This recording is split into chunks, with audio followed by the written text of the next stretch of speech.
In this video, we're going to explore some very old ruins, a rock defensive structure that was built.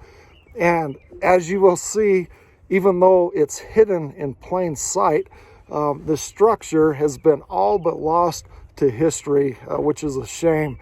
And to my knowledge, this video will be the first time this site has ever been documented in modern times. And so if you like a good adventure, you like a little historical mystery, then stay tuned, because I think you're really going to enjoy this video. So this journey began one night when I was looking at old images on the internet, and I came across an old picture in the Denver Public Library in their archives. And this picture was taken in 1885, and it immediately captured my attention. And in the center of the image, you'll see it's been stamped artifactual. And what that means is this image has historical or cultural significance. So there's something important in this image. And the thing that's important is when you look at the top of the image, you'll see the old rock ruins. And then in the bottom right of the image, you'll see a young lady and her horse. And then in the bottom left of the image, written in the old style, that site has been identified as Kit Carson's fort north of Westcliff. So at that point, I knew I had to go find these ruins. So after studying the image and using Google Earth, I had a really good idea of the general area where I could find these ruins. And so I came to the area and I began my search here in the forest. And I looked around everywhere, but I could not find a 40-foot cliff. I found a lot of smaller cliffs, but nothing that fit the description in the old image. In the late 1800s, you had a lot of silver and gold mining that took place in this area. And so as you're out hiking and exploring, you'll find a lot of these old prospector pits, these old diggings where the old timers dug in there just looking for mineralization. After exploring the forest and not finding my 40-foot cliff, I moved down here along the stream where you have a lot higher cliffs. And I thought for sure I was going to find it down here, but I searched every cliff and nothing matched the image. And then I remembered the lake, and this is Lake DeWeese. You can see the dam right here. This lake was constructed in 1902 with the purpose of providing reliable irrigation water to the farming communities downstream. And what I'm going to do is I found an old picture of this lake, of this dam right here when it was being built over 100 years ago. And I think the photographer, when he took the image, was standing right here on that rock. And so I'm going to do my best to try to recreate this old image.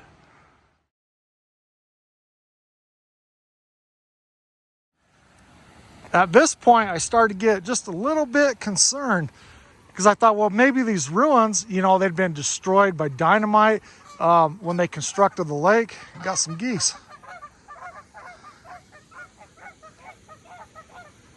They're definitely happy this morning. So I thought, well, they got destroyed by dynamite, or they were buried underwater. They could be sitting under those geese right there. But luckily for us, that wasn't the case. So when I told you these ruins are hidden in plain sight, I was not kidding. They're located here in that rock outcropping. And what's funny, that day when I came up here to try to locate them, I was parked right there. So I spent all day, or a good portion of my day, looking for them. And the whole time I was parked only about 60 feet from the ruins. Go figure, right? Our old ruins, they sit right here in those rocks. And this is the angle that old picture was taken back in 1885. And so what I'll do is I'll throw up a before and after picture.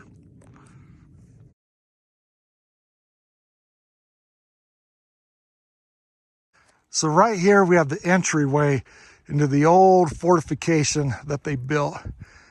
So before we head in there and take a look at everything, we're going to back up just a little bit.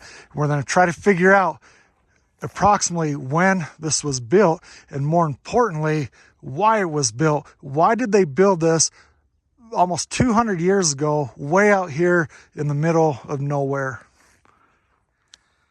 It's the year 1841, and the beaver trade has pretty much collapsed. Men like Kit Carson, they are desperate for work. It's a very tough time for your mountain men. Well, east of this area, you had Bent's Fort. And Bent's Fort was located along the Arkansas River on what they used to call the mountain pass of the old Santa Fe Trail.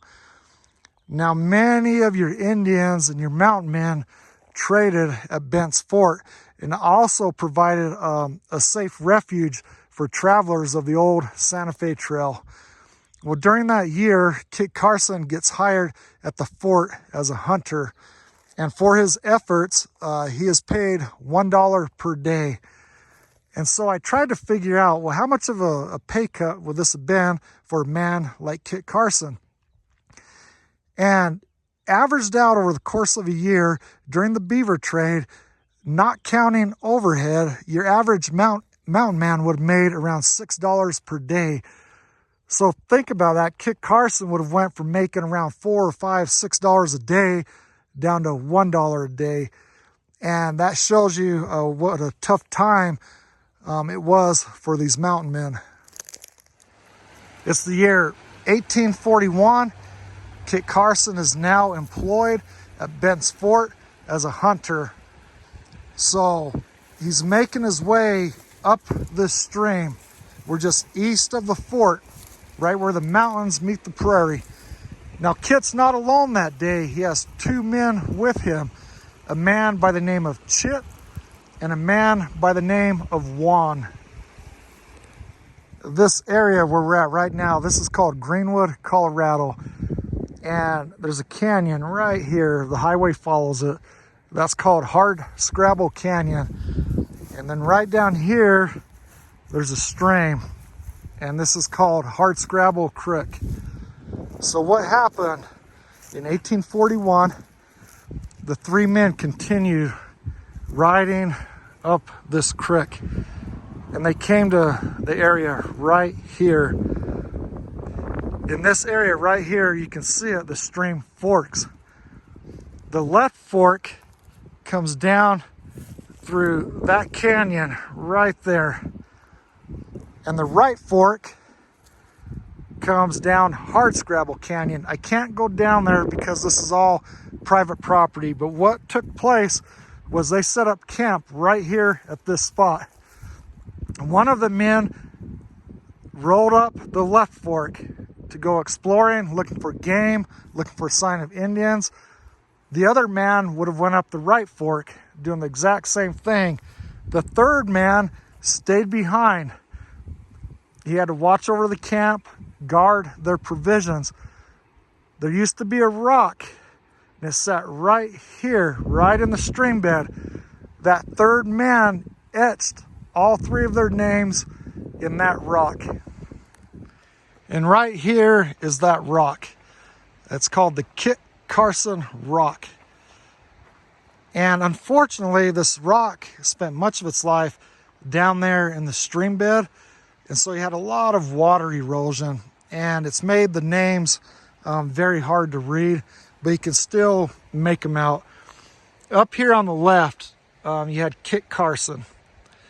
And then right in this area, you have Chit's name. And then right down here, across there, you have Juan's name. Now, when you examine this, it's evident that one man carved all three of their names. It's the same style for all three names, so it's made by one person. So which of the three of these men on that day back in 1841 did the carving? Well, let's start with Kit Carson. We know for sure it was not Kit Carson. Kit Carson was very illiterate. That's something he was embarrassed about most of his life. Later in life, he would learn to spell his own name, but even then he had difficulty. So his documents, for the most part, he would sign with an X. So we know for sure Kit Carson did not carve the names on the rock. So what about Juan?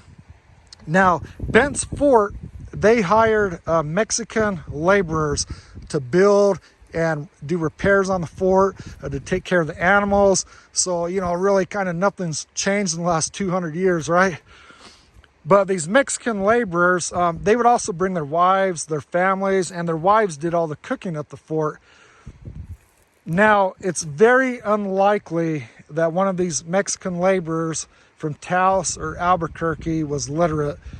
So more than likely, Juan did not carve the names. And that leaves Chit. Chit was probably a fellow mountain man. That's probably how he knew Kit Carson. Or he might have been an adventurer who came from back east and he was staying and living at the fort. But unlike what you see in Hollywood movies, most of your Caucasian men, even back then in the early 1800s, could read and write. And that's why Kit Carson, men like him, were so embarrassed that they were illiterate, because they were most definitely in the minority. So this was undoubtedly carved by Chit. He was the man who stayed behind at the camp. So now the question is, how did this rock go from the stream bed to its current location right here next to this dirt road? So what happened? And I did some research, and it's a very fascinating story of how this rock ended up right here. Now the rock sat there next to the stream bed, just like this rock right here, probably undisturbed, unnoticed for over a decade. And that would be until your first wave of prospectors started to make their way up that stream, up that canyon, panning for gold. And they would have most definitely have been the first group to discover that rock. But shortly following that, in the year 1862, you had the Homestead Act that was passed and signed off on by President Abraham Lincoln. And the Homestead Act granted settlers 160 acres of land on one condition. And the one condition was they had to live on and occupy the land for at least 5 years. So it was a very good deal. And that's what really opened up the Western United States. And so you had many families, many people back then that were taking advantage of that program. And the first wave of settlers that came into this area, they were Germans from Chicago, of all places. And they most definitely, as they traveled up the canyon, over time would have discovered this rock. And then shortly after that, you had silver that was discovered in Silver Cliff, Colorado. And this brought in a wave of miners into the area to work the silver mines. And they were definitely aware of the rock. Now, it's important to keep in mind that Kit Carson was no ordinary figure. He was very legendary. He was a famous mountain man. He fought in the Indian Wars. He fought in the war with Mexico. He was a famous guide. He had many accomplishments during his lifetime. So he was literally a living legend. And so, you know, and one thing to also think of is even to this day, you know, you have cities and towns that are named in honor of Kit Carson.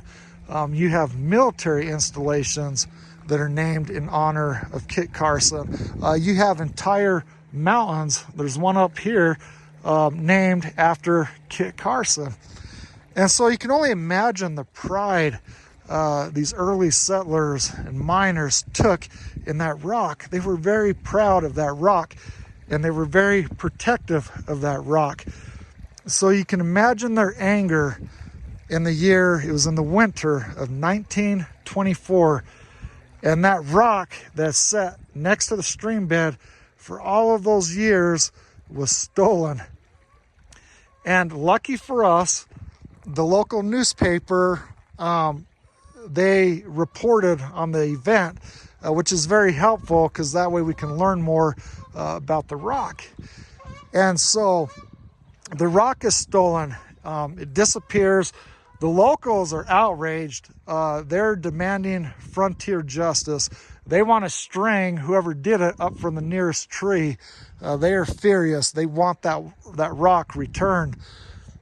And on top of that, all this area had recently been designated a national forest. It's the San Isabel National Forest. And so now you have the government involved, the Forest Service, because this rock is an artifact, and this artifact was stolen from government property, government land, and the government's demanding that this rock be returned. And between all of that, whoever stole the rock, I imagine they had stolen it because they had big plans. They were going to sell it to a collector and make some easy money. But whoever stole it, they got very scared because this rock mysteriously just reappeared back in its original position. And the newspaper tried to find out who had stolen it, but none of the locals were talking. So we don't know if there's some frontier justice that took place. We'll never know, but the rock was restored back to its original location. So the rock has been restored to its rightful place. Everybody's happy. But the Forest Service, rightfully so, they're still very concerned. Because even though the rock has been returned, they know it's just a matter of time until somebody either steals it or they deface it. And plus, they couldn't leave it in the stream bed because every year when you have the snow melt or you have heavy rains, the water's flowing over this rock and it's just slowly destroying these old names. And so the Forest Service made a very wise decision. They brought the rock to this location and they placed these metal bars anchored in concrete around it. And so that way it can never be stolen again.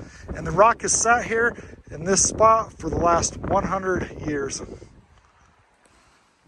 All right, this brings us full circle back to the ruins. So we know who built it. We know when it was built. Now we just got to figure out why they built it. So right here, this gun, this is my gun.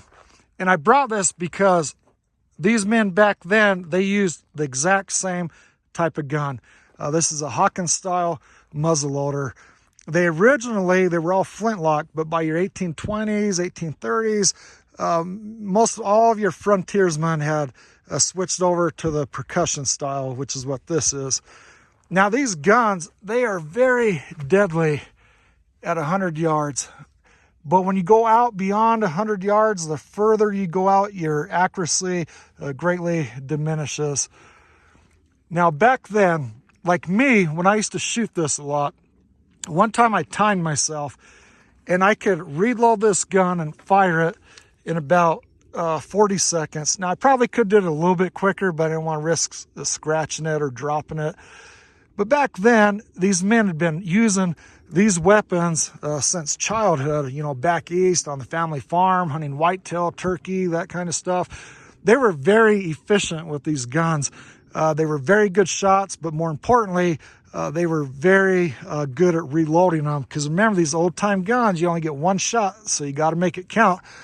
So back then, your above average frontiersmen, they could reload these guns in about 20 seconds. So they could fire around 3 shots per minute. Your average person was around 2 shots per minute. So it took them about 30 seconds. So defending this position collectively, the 3 men, they could fire around 7 shots per minute, or to put another way, they could fire 1 bullet about every 8 or 9 seconds. And then being well dug in here, That made them a very deadly force. All right, we're entering in to the old fortification. This is just a natural entryway right here. So, we are in the Wet Mountain Valley, and we know from the historical record from your early Spanish explorers and your early Anglo explorers that back in the day, this valley was full of buffalo. You had a lot of healthy buffalo herds that lived in this valley. Today, you still have a lot of elk, deer, antelope, but back then you not only had all of those animals, but you also had buffalo. And this valley extends, we're kind of at the northern end of it, but it extends for many, many miles to the south. Now, beyond this valley to the south, you had your Ute Indians. That was their range, particularly your southern Ute Indians and your Ute Mountain Ute Indians. And it's well documented that these Indians would make their way north and they would enter into this valley to hunt those buffalo and other game. And so the rock, the Kit Carson rock, is right over there at the beginning of Hardscrabble Canyon. So the men come, they etch their names into the rock. Then the next day they head up, they take the North Fork and they head up Hardscrabble stream, which brings them up Hardscrabble Canyon, and they enter this valley about 6 miles south of where we are right now. At that point, they come into contact with some of these Ute Indians, a large party who are out hunting. And then you have what's been taking place since the beginning of human history. You have two distinct cultures coming into contact, competing over the same scarce resources. So needless to say, these Indians are not happy, they're not impressed that these men are in the valley killing the same animals that they themselves depend on to feed their families throughout the winter. Kit Carson, by this time, he's been living out here in the frontier for many years. He's very experienced. He sees the writing on the wall. He knows this is not going to end well. He quickly flees the area. The three men head to the north. They come this way towards us. They're not going to go south. That's going to take them deeper and further into Ute territory. They reach this area right here in front of us. Kit Carson knows they can't outrun the Indians, not with all their provision and all their gear, and they're most definitely not going to abandon that stuff. So Kit Carson decides it's time to fight. He's going to make a stand.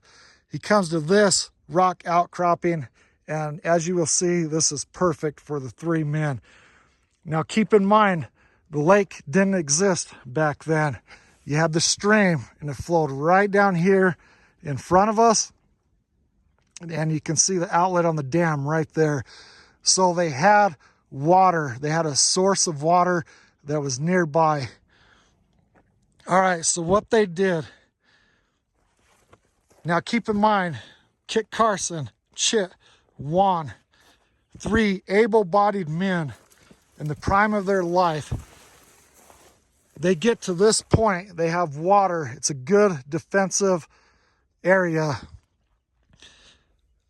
They grab these rocks right here.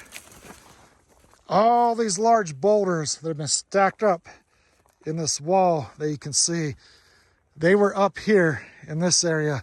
So the three men quickly roll these boulders down, making this rock wall. After that, they come up here. And we know from the old image, there used to be a rock wall that sat right here in this area. So they quickly build this rock wall. So now they can position a man right here. And this man has he can cover all this area. It's a very good defensive position. The second man is staged right here behind the rock wall that used to exist right here. And he can cover all of this position. Now keep in mind, back then, we know from the old image, this is a 40-foot cliff in front of us. So this is a very good defensive position. And then last, the three men very quickly construct the last rock wall. And we know from the old image, it's sat right here in this area and down in this little swoop right here. So the third man can stand right here, and from this point he can cover all of this area laid out in front of him. This is the perfect site, the perfect defensive position for three men. It's built ideally for those three men, and they could easily stand their own against the Indians from this position, and Kit Carson knew it, and that's why he built this right here in this spot. All right, so the defensive structure is built. We got one man positioned right here behind this rock wall. We got the second man positioned right there behind the rock wall that they had built right here. And then the third man is positioned right there behind the rock wall they built right here. So these men, rifle in hand, are waiting for the Indians. Now the Indians come riding up on horseback. Now by this time, pretty much all your Indians, especially in areas like this, had acquired the horse. So they come riding in on their horses. The Indians are not foolish. They stop just outside of rifle range. They know how far these muskets can shoot, and they know what distance they're safe at. So they line up out in this area, just out of rifle range, assessing the situation. So you can just feel the tension in the air as both groups of men stare each other down, wondering who is going to fire the first shot. So, as much as I would love to describe a good old-fashioned frontier battle taking place right here, I don't think that's what happened.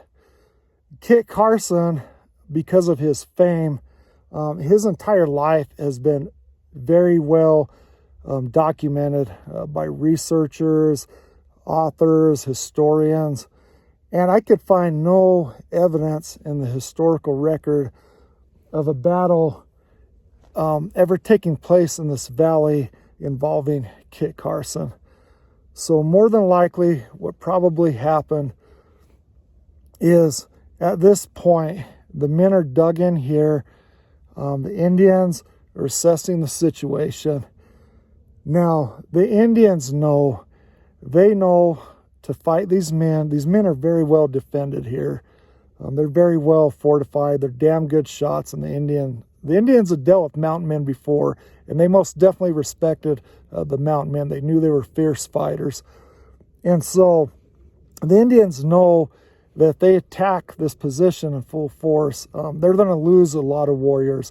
A lot of warriors are going to be killed or wounded. And not only that, but by this time, many of your Indians had become dependent on trading at Bent's Fort. They enjoyed going to the fort and acquiring trade goods.